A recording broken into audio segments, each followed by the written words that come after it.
أنا قلت لكم قبل أيام أنه المشروع تاع اختيتيل يتقاطع مع مشروع بعض الضباط وبعض الأعوان اللي عندهم مشاكل. واحد عنده مشكل مع قائد الوحدة تاعو، واحد عنده مشكل مع قائد الكتيبة تاعو، واحد عنده مشكل مع قائد الناحية تاعو، واحد كذا. تقاطعت المصالح، لكن رئيس تحرير واحد، رئيس تحرير واحد اللي كان يحرك فيهم، اللي هو الطحان الخائن فريد بن الشيخ. نعم، فريد بن الشيخ هو اللاعب الأساسي في هذه اللعبة، لكن لأنه خبير في الإجرام، لأنه مجرم محترف خبير في الإجرام، ما يخليش دليل، لأنه السلسلة طويلة.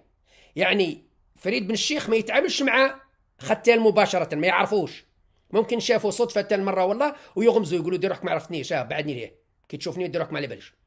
لكن هو يتعامل عن طريق واسمه عبد الحكيم مدير الإعلام اللي تنحى.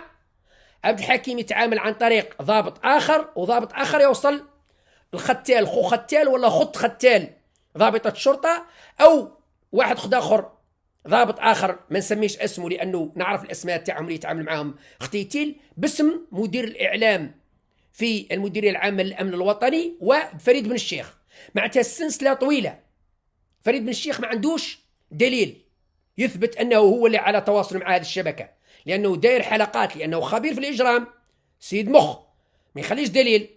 قال أنت تهضر مع ذاك تهضر مع ذاك. شوفوا من بين الخبث تاع الطحان تاع فريد بن الشيخ، يعني من بين الخبث تاعو، لأنه بن زدير السعيد قلقوا ولا له كابوس، لأنه في واحد من وقت من الأوقات كان يقول لهم بن زدير هذا لازم نلقى له طريقة.